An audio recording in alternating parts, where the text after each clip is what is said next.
Hello runners, welcome back to the channel and welcome back to this series where I'm sharing with you all the training I'm doing to run a sub 2 hours and 40 minutes marathon. So anything below 240, 239, 59, it's good enough for me. And we just arrived to taper week. When I was thinking about the title of this video, it says 2 weeks before, but when the week started, it was 2 weeks before, but when the week ended, we're just 1 week away from the marathon. So I'm just gonna stick to 2 weeks for now, but it's a very important week because we are in full taper mode.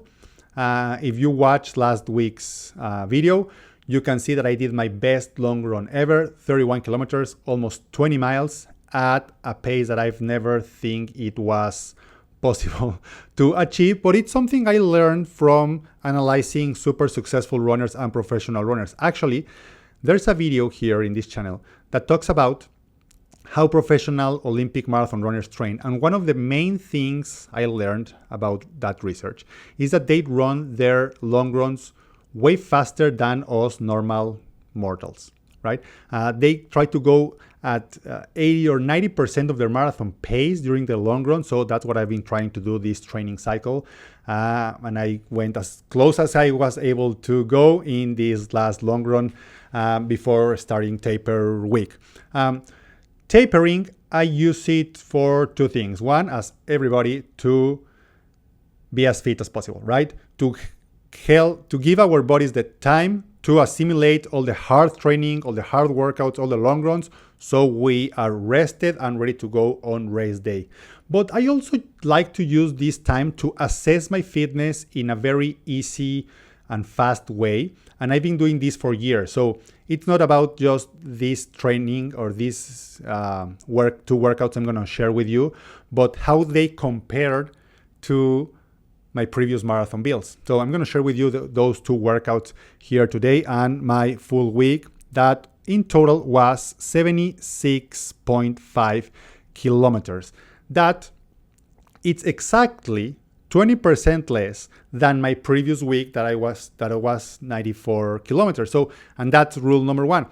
Your taper needs to be really, really structured. There's a scientific study with 158,000 runners, and they realized that runners that really follow a structured training plan have more success and run on average 3% faster than runners that just go and do tapering however they think, like, or feel, right? So the first week we go from whatever mileage we are going, 20% less, and then the next week, that's the one I'm right now, it's 30% less than the previous week. So I'm going to run around 50 kilometers, 52, 53 kilometers this week. And in theory, evidence-based, I'm going to be as fit as possible to run the marathon. Now, if you've been following this series, you know that I've been super sick of my stomach. I've been losing a lot of weight. It's been really hard to maintain weight or not lose that so much weight because I'm not really hungry. And all my runs have felt super heavy, super difficult. My paces and the distances appear to be the right ones. In theory and in paper, everything looks like I'm going to be able to run that sub 240 marathon, but every run feels like an uphill. So that's part of why I like to do these like tests or assessments during taper week, just to get outside of my head and have the actual numbers that are telling me you are fitter than before, then you should run faster than before. And my PR right now, it's 2 hours and 47 minutes. The marathon is in October 6th. I'm not sure when this, I'm going to publish this video in October 2nd. So I'm just going to be 5 days away from when you watch it. So let's analyze this super quick this week. It was a very easy week to share with you. So September 23, it was Monday, my usual 6 kilometers. After a big weekend, I usually run 6 kilometers on Monday. Then on Tuesday, I did a little different workout because for the first time ever, I ran with my kid to school. It was awesome. Almost 3 kilometers with the little one to school. And then I did a 7-kilometer run just to add 10 kilometers in total. But I added some marathon pace in there. Let me share that with you. So I have 2 big workouts of, how was it? Laps. 5 minutes at marathon pace. My marathon pace right now it's 3:40. That's the goal. But 3:43 and 3:44 per kilometer at 149 beats per minute, it's pretty good for me. They felt really fast. They felt really heavy, like I was really running uphill, but I'm able to sustain the pace, right? At 2 hours, 40 minutes marathon, the pace in kilometers, it's 3:47. So that's pretty good. Then on Wednesday, I did almost 12 kilometers. And if you watched last week's video, I mentioned that I like to finish all my runs in 0.02 or 0.05. So if I have to run 12 kilometers, I usually run 12.02 kilometers or 12.05 kilometers. And every time I see a number that it's not that it's less, it means that I was feeling really shitty. So that means I wasn't really feeling great for that run. It was a super easy run. And that's just to build mileage and to complete these 75, 76 kilometers for taper week. And then on Thursday, I did a 6-minute time trial test. I'm a big believer of this 6-minute time trial test. I have a lot of videos about it. I talk about the 6-minute time trial test in most of my videos because knowing the velocity at where your body achieves VO2 max for me is super valuable. So, and I've been doing this test for a long time, for years and years. And I did this 6-minute test exactly 10 days before the Chicago Marathon. And I did this 6-minute test exactly 10 days before my next marathon, just to compare how fit I am. So I warmed up for almost 4 kilometers. These 4 kilometers are really interesting because they have these 2 strides, right? And if you see, I try to go as fast as possible, 3:10 for the first one maximum speed, and the other one 256, just to let my body know, hey, dude, we're gonna run fast for the next 6 minutes. And then I did a 6-minute test. It says here that I hit my PR in the mile, but I started using Strava last year, so my PR it was from 2022. But the interesting thing here is that before Chicago, I was able to do this test at 3:13 per kilometer, running 6 minutes, and now I did 3:06. So I'm 7 seconds per kilometer faster in this 6-minute test. That means that my velocity at where I am achieving VO2 max, it's faster now.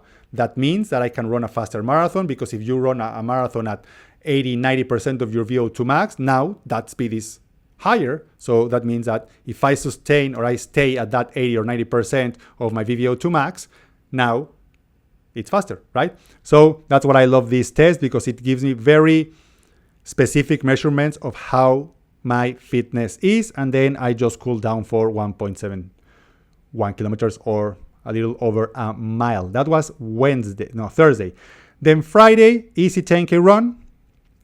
And Saturday, if you know tapering is run less but maintain intensity or speed, right? So last week I did 31 kilometers at 4:09 per kilometer on average. So I tried a half marathon a little faster, 4:07 per kilometer. Everything seems fine, right? And it should be easy to do this training in theory, because I want to run a full marathon at 3:47, and I just did 31 kilometers the week before at 4:09. So this training should be fairly easy. The thing is that I was able to do it, but as I've been mentioning, it was really hard, right? I really struggled for that. The positive thing, I always try to think positive things or try to make the most out of every situation. But the positive thing is that I was able to finish really fast, right? So if you see, my pace started to pick up. So I was able to run the last kilometer pretty much at pretty close to marathon pace, right? 3:51 instead of 3:47 that I want to run, and the last 100 meters at 3:38.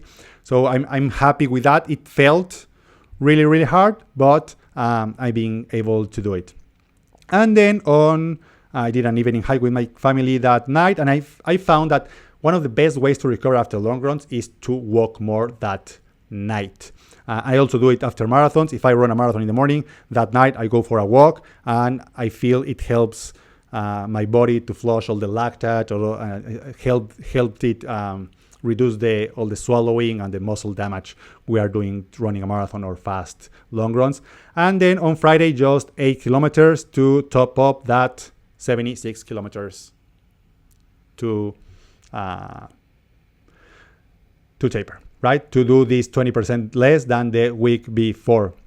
So if you see, I was used to running 2 marathon pace workouts, or 1 marathon pace and 1 threshold pace workout, plus my long run during my big weeks. And this week it was just 10 minutes at marathon pace, that super fast 6-minute test that it doesn't really feel bad in your body for the next day, and then just maintaining the pace for my long run, but going just from 31 to 21 kilometers. And that's how you taper for a marathon. I just clicked there by mistake, I'm sorry. Just 7 days to go after this last run of 8 kilometers. I'm going to share with you my last week of tapering as soon as I finish it, so you know how I managed to lower that mileage from 75 to 50 something, and then run a marathon on Sunday. Wish me luck. The weather looks that it's going to be pretty cool. Pretty cool in 2 ways. Pretty cool that the temperature lowering. So I think we're starting around 6-7 degrees Celsius, and pretty cool because that's for me ideal weather, marathon weather.